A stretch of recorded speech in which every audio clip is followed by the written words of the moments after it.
Today, we're going to be making something very similar to a beer can chicken, but hold my beer. There's no beer or can involved in this. It's going to be a little bit different. You just join us and wait and see. First, we're going to start out with cutting up some potatoes because we're going to be doing all this cooking all at the same time. So I'm just going to kind of maybe quarter these up because they're a pretty good size.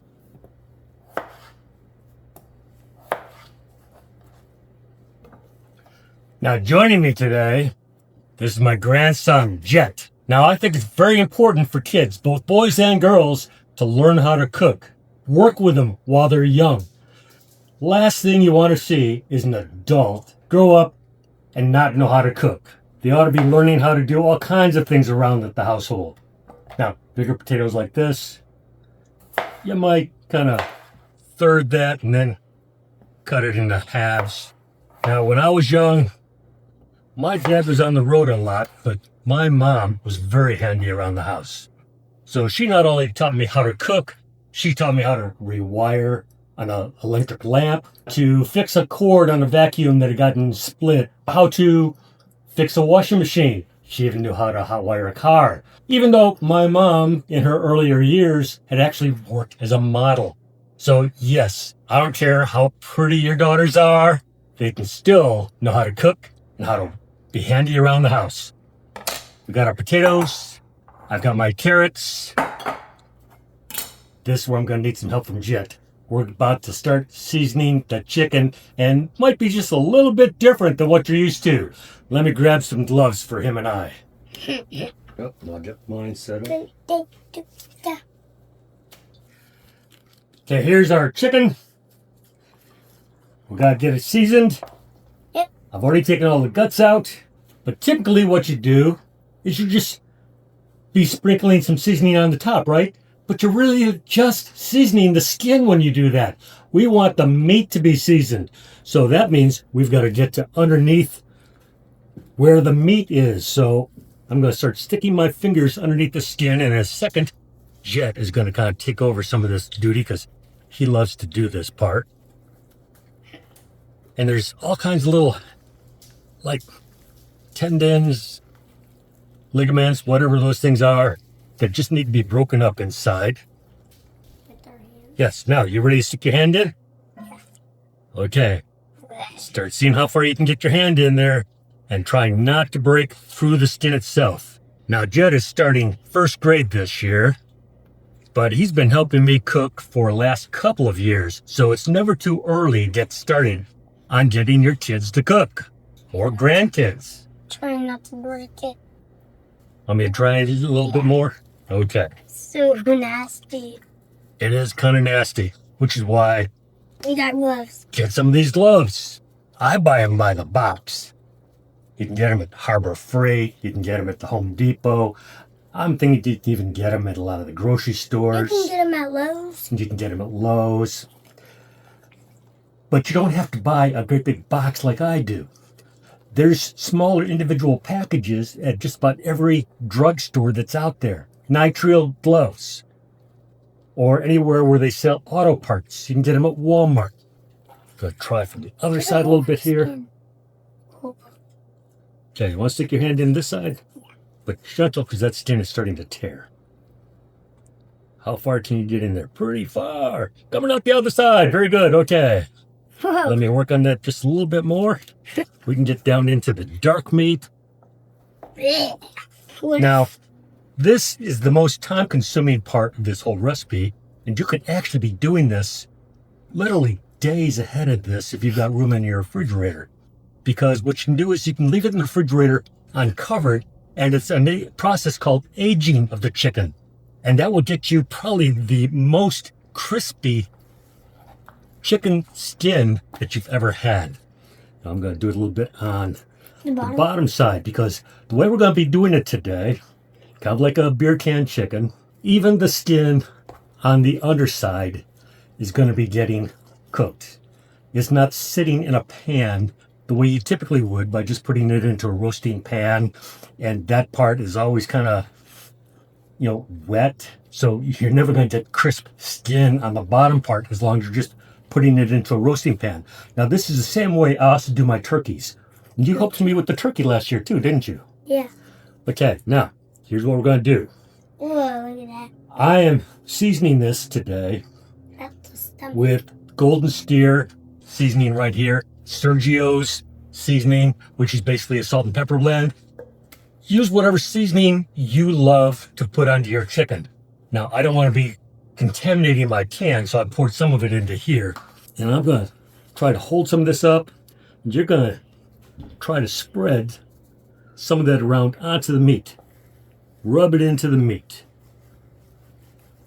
Because, you know, when you start taking the chicken out of the oven and start carving it, what happens to the skin? So much of the skin is just kind of discarded. And that's where all your flavor's been because you've been seasoning the skin.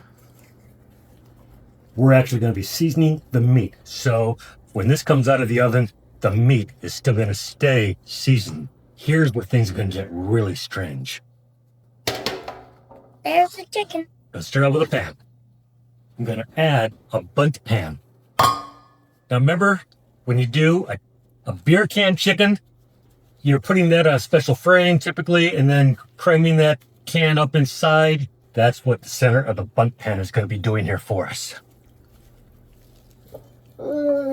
Just like that. So it's going to be cooking all the way around the bird. Those carrots and the potatoes, they're going to be getting cooked at the same time. So all the juices from the chicken are going to be going down into that pan and helping to roast all of our vegetables. So your whole meal is getting done at the same time. Can I try?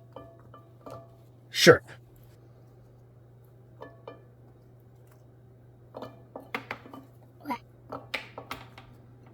Now, the Bundt pan has a hole in the center. So obviously some of those juices are going to be going down that hole, which is why you want to put the Bundt pan on like another baking sheet. This looks fancy. It does look fancy, doesn't it? Yeah. Boy, this is just going to fit all these vegetables in there. Yep. Now, I've got my oven. It's been preheated to 350 degrees. And it's going to be going into the oven for the next hour. So we will show you what it looks like when it comes out. We'll be back soon. Bye-bye. While we're waiting for the chicken to be done, my grandson, he loves roasting marshmallows. Been bugging us, gotta roast marshmallows, Pops. So of course, gotta take care of my grandson here. I don't want to, be lighting the whole fire pit and everything just for a marshmallow. So, whoop. Spin it. We might get a fire. Oh yeah. There we go. Blow it out. Whoa. Perfect. Crisp. Pull the chicken out of the oven. And I got to make a correction here. I should have put it in at 400 degrees Fahrenheit, not 350. So I actually had to leave it in a little bit extra long. I hope I didn't screw up the vegetables too much. So let's try to pull this chicken out and see what we've got. Ooh, juicy. So juicy. And let me get a spoon to pull all this stuff out.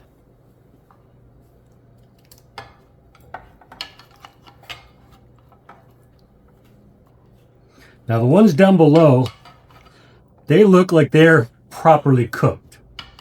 Yeah. The ones near the top, they looked a little bit more dried out.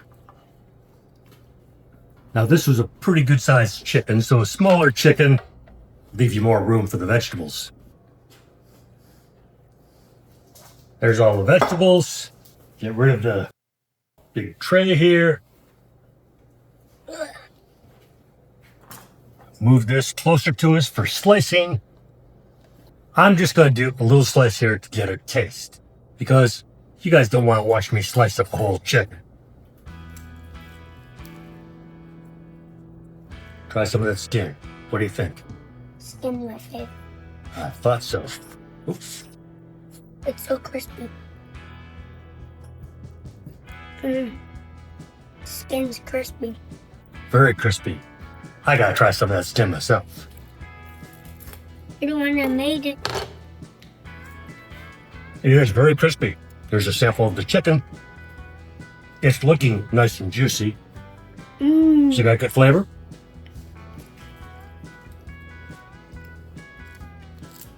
Extremely juicy. Very good flavor. You are gonna love this. If you're liking the video, hit the like button down below. Maybe the subscription. Leave me a comment. Love your comments. Tell me where you're commenting from. I'd love to find out where everybody's at. And with that said, I will catch y'all next week, right? See you then. Bye-bye.